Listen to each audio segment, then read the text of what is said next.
Bonsoir à tous, bienvenue dans votre émission La Réunion Léla.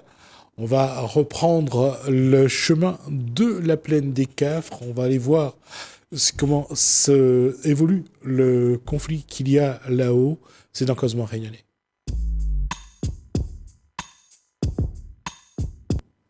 Le conflit en question, c'est le projet de la mairie de vouloir faire une...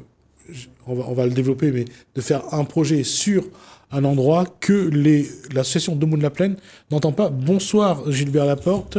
Bonsoir. On va juste rappeler quel est ce projet. Alors, le projet, c'est la création d'un parc d'attractions sur la commune de Bourg-Murat, avec un certain nombre de composantes comme 10 tyroliennes, des ballons captifs, un désert de jeux, etc.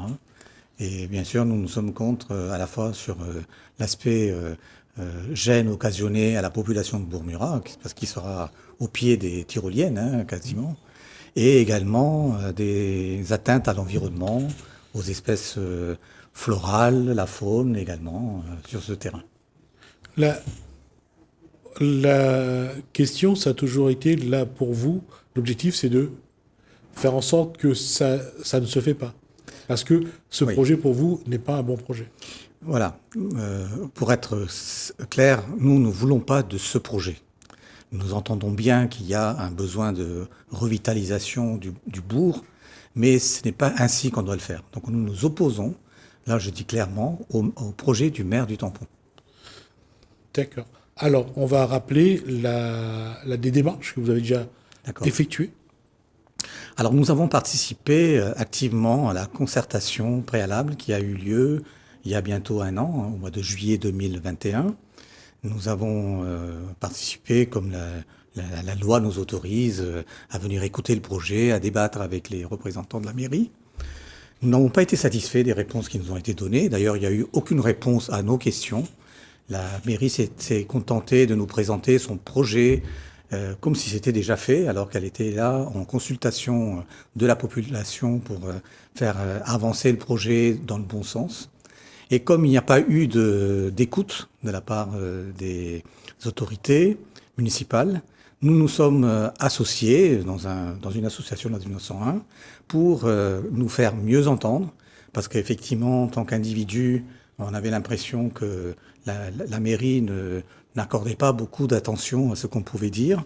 Et donc, depuis septembre l'année dernière, nous sommes une association de la 1901 qui, à la fois, va agir pour la protection de l'environnement de la plaine des Cafres. Et nous sommes rejoints par, d'ailleurs, des personnes qui ne sont pas originaires ou habitantes de la plaine des Cafres, parce qu'en fait, l'enjeu clair pour nous, c'est de protéger notre environnement exceptionnel à la plaine des Cafres et à La Réunion. En tout cas, après le parcours déjà effectué par rapport à tout ce que vous avez déjà fait, Oui. En tout cas, la situation aujourd'hui est claire, c'est que il ne faut pas que ce projet démarre. C'est ça.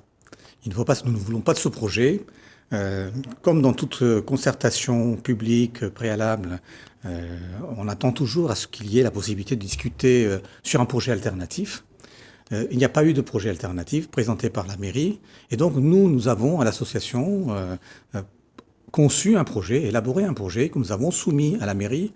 Et nous attendons depuis le mois d'octobre que ce projet alternatif existe sur papier, d'être reçu, d'être entendu. Et effectivement, j'ai eu l'occasion de le dire ici à plusieurs reprises, la mairie fait la sourde oreille. On sait qu'elle est au courant de nos démarches, puisque notre page Facebook est régulièrement consultée par les services de la mairie. Mais tout récemment encore, le garant du débat public que j'ai consulté m'a dit prenez rendez-vous avec la responsable des grands projets au niveau de la municipalité du Tampon pour qu'elle vous reçoive. Je lui ai écrit et ça fait maintenant 3 semaines que je n'ai pas obtenu de réponse. Donc vous voyez, on est comme ça dans une volonté claire de la mairie de nous ignorer. Peut-être pense-t-elle qu'on va s'épuiser, qu'on va laisser tomber les affaires. Sauf que nous arrivons là à une étape cruciale, puisque d'après le calendrier annoncé par la mairie, au mois de juin 2022, on y est, il devrait y avoir l'enquête publique. C'est vraiment la dernière étape avant le lancement des travaux, si l'enquête publique Encore faut-il qu'elle soit favorable, quoi, hein, une réponse de la population. Donc nous avons essayé de contacter la mairie, d'avoir un dialogue avant le lancement de l'enquête publique. Au jour d'aujourd'hui, on n'a toujours pas de nouvelles. Donc je pense qu'on va aller dans la phase un peu plus dure de judiciarisation de notre combat. Les mots sont clairs, hein. On est prêt à aller devant le tribunal administratif. On va participer à l'enquête publique. La population de Bourg-Murat et autour va participer à l'enquête publique massivement. Mais comme on sait que souvent c'est juste une question de forme, de formalité, hein, l'enquête publique, et que derrière la municipalité risque de continuer sur son projet sans changer un iota, nous nous préparons à aller devant les tribunaux. On ira au tribunal administratif. On a fait une consultation d'un juriste parisien qui nous a développé un argumentaire solide que je ne vais pas dévoiler maintenant. Mais nous irons jusqu'à bloquer le projet, même s'il en coûte à la mairie du Tampon, financièrement, bien sûr. Là, aujourd'hui, au niveau des démarches, vous en êtes où? Au niveau des démarches. Des démarches, alors nous avons déjà, on va dire, alerté, informé toutes les autorités. Ce que nous allons faire, puisque je vous ai parlé de judiciarisation, nous allons passer maintenant sur une phase active sur le terrain. Il y a deux moments forts que nous avons déjà programmés. Premièrement, une manifestation sur le parvis de la mairie du Tampon pour réclamer cette fois-ci d'être reçu par le maire. Les demandes formelles par courriel, lettres recommandées n'ont jamais eu de réponse. Donc nous allons, avec la population, devant la mairie, bloquer la mairie pour que le maire nous reçoive. Nous allons bien sûr le faire avant le second tour. Nous savons qu'il tient à ce second tour parce que son fils est candidat, mais il va falloir qu'il nous reçoive, sinon on bloque la mairie. Ça, c'est une première étape. Deuxième action un peu dure, un peu de médiatisation, c'est une manifestation devant le conseil départemental parce qu'il a été saisi par le maire du Tampon pour avoir l'autorisation de faire des aménagements. Le mot est bien joli, faire des aménagements Piton du Gain, alors que ça va être la destruction du Piton du Gain. Nous allons nous pointer devant les élus du département le jour où ils vont examiner cette demande pour leur dire de nous recevoir. Parce qu'eux aussi, ils ne nous ont pas vraiment reçus. Hein. Ils nous ont reçus un peu en missouk. Le président ne nous a pas reçus, il a envoyé ses adjoints. Mais là, nous voulons être reçus par le conseil départemental pour lui dire, vous avez la possibilité de refuser cette demande d'aménagement du Piton du Gain, parce que c'est un espace boisé classé, et donc on va se faire entendre de cette manière-là. Sur le plan judiciaire, aujourd'hui, quels sont les éléments que vous pouvez mettre en avant dans ce dossier? Alors, je ne veux pas vous dévoiler toutes les propositions que nous a faites notre conseil juridique, notre avocat. En tout cas, lui, il dit que vous pouvez déjà agir sur la question de la protection de la biodiversité. D'accord. Là, c'est clair, vous avez la biodiversité, vous avez les pitons cirques et remparts, qui sont un patrimoine de l'humanité. Donc, ça, c'est vraiment un premier volet sur lequel vous pouvez vous battre. Donc, il y a un cadre juridique, ne serait-ce que pour la protection de l'environnement. Pour la protection de l'environnement. Nous avons d'ailleurs eu une réponse de la CEOR, la Société des études ornithologiques de la Réunion, qui nous a dit que sur cette région, nous avions des espèces en voie d'extinction graves ou menacées d'extinction, comme le pétrel noir des Mascareignes ou le pétrel des Barreaux. Vous avez d'autres espèces qui sont aussi protégées, mais qui ne sont pas vraiment en danger. Mais eux, ils disent que là, l'installation des tyroliennes risque de provoquer l'extinction rapide de ces espèces. Ça, c'est sur tout ce qui est biodiversité. Maintenant, sur la façon où ce dossier est mené par la mairie, voilà. Je pense que dans le code des marchés publics, vous avez trouvé sans doute des éléments pour dénoncer la façon de faire. Tout à fait. Donc notre juriste nous dit la mairie a volontairement morcelé le projet en faisant d'une part les tyroliennes, le projet tyrolienne, d'autre part l'aménagement du parc du volcan avec les espaces naturels, etc. Mais il dit, surtout dans le projet, on ne voit nulle part comment ils vont rentabiliser ce parc. Ça va pas, c'est pas les tyroliennes qui vont rentabiliser le parc. Il y a certainement derrière l'option de mettre en place des activités économiques, des restaurants, des choses comme ça. Or, le projet est vide, ne l'évoque pas. Donc, vous pouvez attaquer devant les tribunaux, le tribunal administratif, le fait que volontairement la mairie a morcelé le projet et qu'il faut, alors le terme exact, je ne l'ai pas, le terme juridique, mais il faut, rassembler tous les projets pour évaluer le coût exact.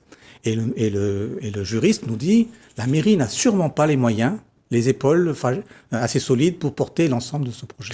Il faut d'une part essayer de voir combien va coûter le projet globalement, et après il faudra surtout voir comment rentabiliser ce projet dans la durée. Dans la durée. Ouais. Déjà, nous avons posé des questions auxquelles, déjà sur les tyroliennes, nous avons demandé quel est le coût de l'exploitation. Le coût d'investissement, ils ont annoncé tantôt 2 millions, tantôt 5 millions, on ne sait pas exactement. On leur a dit, oui, mais dans l'année, quel est le coût d'exploitation? Parce que ces tyroliennes, il faut bien les installations, il faut bien les entretenir. Oui. Il y a des questions de sûreté. Jusqu'à présent, nous n'avons eu aucune réponse à ce sujet. Mais d'après le juriste que nous avons consulté, il dit, ce n'est pas un projet à 11 ou 12 millions tel qu'il nous l'annonce. Si on prend l'ensemble du projet du parc du volcan, on est à 200 millions d'euros. Et ça, ce n'est nullement... c'est inscrit nulle part dans la comptabilité, enfin, dans la politique de la mairie. De la mairie du Tampon. Tout à fait. Ça veut dire qu'aujourd'hui, vous avez quand même un socle sur lequel vous allez pouvoir vous appuyer pour Exactement. Aller devant le tribunal. Tout à fait. Nous avons un socle. Nous avons d'abord, c'est un juriste parisien que nous avons choisi parce qu'il travaille sur d'autres projets inutiles sur le territoire national. Alors je pense qu'il a l'expérience justement de ce genre d'ajustement où les décideurs vont faire des petits paquets comme ça pour que on ne voit pas finalement combien va coûter réellement le projet. Et il me dit clairement, il dit les tyroliennes sont là pour servir de cheval de Troie et imposer un parc à plus de 100 millions d'euros. Et plus loin, il dit, si on intègre toutes les activités, c'est 200 millions d'euros à l'année. Donc il dit, là, vous avez la possibilité d'attaquer et demander au tribunal de reconstituer le budget réel, pour que ce soit sincère. Donc ce qui veut dire qu'à ce moment-là, il faut que le projet soit revu, donc adopté en conseil municipal, mais surtout, il faut qu'il le finance. Parce que là, se pose un problème, voilà. C'est-à-dire quelle va être l'enveloppe globale pour financer le projet et où est-ce qu'ils vont trouver l'argent. Voilà. Alors, si le maire ne veut pas répondre à l'association citoyenne de Mont-de-la-Plaine, il sera bien obligé de répondre au juge. Donc, voilà, nous allons lui... S'il ne veut pas nous dialoguer avec nous, il devra rendre des comptes devant les juges. D'accord. Et est-ce qu'aujourd'hui, vous, en tant qu'association, vous avez réussi à adhérer un peu plus de monde à cette démarche que vous avez? Nous avons de plus en plus de monde. Déjà, je crois que je vous avais annoncé que nous avons beaucoup de collectifs qui nous rejoignent, comme Attac, comme Greenpeace. Il y a d'autres collectifs qui se battent pour l'environnement, à La Réunion. Colère, qui est une association qui se bat contre les nuisances provoquées par les hélicoptères sur nos sites naturels. Donc, nous avons des collectifs qui nous rejoignent, mais aussi notre association a beaucoup plus d'adhérents que la dernière fois quand je suis venu vous voir il y a un mois. Donc on continue d'agréger. Alors au-delà de la population de Bourg-Murat, je reviendrai pour dire 2 mots là-dessus, mais on a beaucoup d'adhérents de La Réunion, globalement, qui considèrent que là il y a un vrai combat symbolique à mener. Pour la population de Bourg-Murat, comme je l'avais dit la dernière fois, nous avons quand même un phénomène de peur du maire. Le mot est faible quand je dis le peur du maire. Il y a des gens qui disent on est entièrement d'accord avec votre combat, mais nous avons des menaces du maire. Il a des dossiers sur nous parce que à une époque il a autorisé qu'on fasse des constructions qui ne sont pas tout à fait légales. D'ailleurs, il est venu annoncer devant la presse que il y avait des gens qui avaient des constructions illégales et qui devraient plutôt se taire, Donc il dit, pour ces raisons-là, nous, on a peur de nous afficher contre le maire, mais on est d'accord avec votre combat. C'est bien dommage, mais je les comprends aussi. Comme j'ai dit, moi, pour rétorquer au maire, il a des dossiers sur les gens et il profite de ce genre de situation pour clairement les menacer de sortir leur dossier. Mais je crois que ça, devant les tribunaux, ça peut être aussi un argument qui va jouer contre lui. C'est-à-dire que, quelque part, à une époque, lui qui est le premier magistrat du maire, il a permis que les choses se fassent dans les légalités. Donc il est complice de ces agissements. Donc je vais voir avec notre juriste comment on peut attaquer le maire sur cet aspect-là, mais je crois qu'il ne peut pas essayer de nous briser, de briser notre action citoyenne pour l'environnement en menaçant les gens individuellement. Ce qui veut dire que là, il y a une vraie bataille qui se prépare, une vraie bataille juridique, mais aussi politique. Politique et juridique. On va jouer sur ces deux tableaux. Juridique, ça risque d'être une bataille sur le long terme, parce que voilà, dès qu'on met une procédure en marche, ça va pas être dans les 6 mois. Hein. Il y aura peut-être arrêt de chantier, ça au moins on est sûr que quand il y a une demande de référé au tribunal, il y a blocage du chantier. Mais on va aller aussi sur le plan politique, puisqu'on va demander la rencontre du maire, on va aller demander la rencontre du président du conseil départemental. Mais je ne vous cache pas que si, malgré tout, le chantier devait démarrer, nous, on ira bloquer le chantier. Les gens pensaient qu'on lançait des paroles en l'air. On a l'intention de faire une zone à défendre au Piton du Gain. Nous avons des militants qui sont prêts à venir camper et empêcher les travaux, quoi. Donc ça sera vraiment la solution ultime. Si sur le plan politique et si sur le plan judiciaire, ça ne marchait pas, il y aura le mouvement politique des citoyens, quoi, hein, qu'on est prêt à faire. Donc qu'est-ce qui explique qu'aujourd'hui vous êtes aussi déterminé ? Écoutez, on a un vrai attachement à la qualité de la vie, à la qualité de l'environnement. Je ne cache pas le fait qu'il y a des gens qui habitent sur Bourg-Murat qui vont aussi perdre beaucoup de choses au niveau de leur patrimoine. Ça aussi, le juriste nous l'indique. Hein. Il va y avoir une dévalorisation des propriétés, des maisons, des gens qui ont investi dans leurs maisons, etc., qui vont perdre de la valeur. D'ailleurs, il y a des maisons, les gens commençaient par vendre, à essayer de vendre leurs maisons, qui n'arrivent pas à trouver d'acquéreur à cause de ce projet de parc du volcan. Donc nous sommes complètement déterminés pour que un élu de la population ne puisse pas faire un projet à l'encontre de la volonté de la population directement concernée.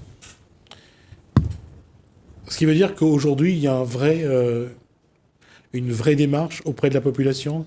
C'est-à-dire que vous avez intensifié, qu'aujourd'hui, vous n'y allez plus, j'allais dire, à la fleur au fusil, quoi. Voilà.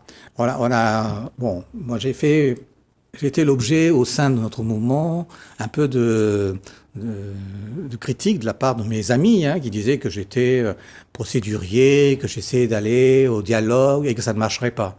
Finalement, le maire leur a rendu raison. Il aurait fallu tout de suite aller à la bataille. Ouais. Mais moi, je suis plutôt pour une stratégie par étapes. D'abord, aller faire ça de manière, j'allais dire, plus...